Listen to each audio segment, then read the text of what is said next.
দেশের সবচেয়ে সুদর্শন পুরুষ ব্যাকটেক সব গুছিয়ে নিয়েছি, থাকবো না আর এদেশে। যে দেশে মহিলা আক্তার পুরুষের মতো একটা লোককে সুদর্শন পুরুষ নির্বাচিত করে অ্যাওয়ার্ড দেওয়া হয়, সে দেশে থাকার চেয়ে উগান্ডা গিয়ে উগান্ডার মেয়েদের কাছে নিজের পুরুষত্বকে বিলিয়ে দিব, সেটাই ভালো।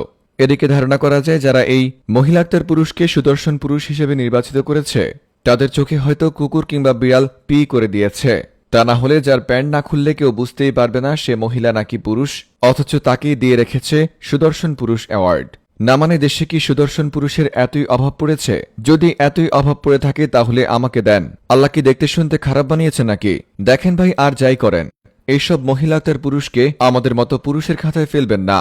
তা না হলে বিশ্বাস করেন ব্যাগট্যাগ গুছিয়ে ফেলেছি, যদি একবার এদেশ থেকে চলে যাই আর কিন্তু জীবনেও আসব না। অ্যাওয়ার্ড পাওয়া এই মহিলা আক্তার পুরুষকে নিয়ে বিস্তারিত দেখুন রিপোর্টার বেডিউজ্জামান বেড়ার রিপোর্টে। একবার ডিপলি চিন্তা করে দেখেন বাংলাদেশের পুরুষদের সময় কতটা খারাপ যাচ্ছে, যে এত পুরুষদের মধ্য থেকেও একজন সুদর্শন পুরুষ বের করতে পারেনি। না মানে যারা বিচার করেছে তারা আসলে কি খেয়ে বিচার করেছে? মনে হচ্ছে বিচারকরা প্রচুর ডায়েট করে, যে কারণে আগের দিন রাতে প্রচুর পরিমাণ শুকনা সবজি খেয়ে এসেছে। আবার কেউ কেউ তো ধারণা করছে শুকনা সবজি নয়, বরং অ্যাওয়ার্ড ফাংশনে আসার আগে হয়তোবা রাস্তায় কুকুর, বিড়াল কিংবা অন্য কোনো চতুষ্পদ জন্তু তাদের চোখের মধ্যে পি করে দিয়েছে, যে কারণে তারা দেশে থাকা এত এত স্টাইলিশ আর সুদর্শন পুরুষদের মধ্য থেকে বেছে নিয়েছে এই এক মহিলা আক্তার পুরুষকে। নিউজফিডে যখন তার ছবি ঘোরাফেরা করছে আর উপরে ক্যাপশন সে নাকি বাংলাদেশের সবচেয়ে সুদর্শন পুরুষ, আমি কতক্ষণ তার দিকে তাকিয়েছিলাম সে কি আসলে পুরুষ নাকি মহিলা সেটা বোঝার জন্য। অতঃপর ক্যাপশন দেখে বুঝতে পেরেছি সে নাকি পুরুষ। আমি তো এটা ভেবে কনফিউজ ছিলাম যে তার লিঙ্গ আসলে কে। এখন না হয় আমরা ছবির ক্যাপশন দেখে বুঝেছি সে পুরুষ নাকি মহিলা, কিন্তু কথা হচ্ছে যারা অ্যাওয়ার্ড ফাংশনে বিচারক ছিলেন তারা অ্যাকচুয়ালি বিচার করার আগে কিভাবে শিওর হয়েছিলেন যে তিনি একজন পুরুষ?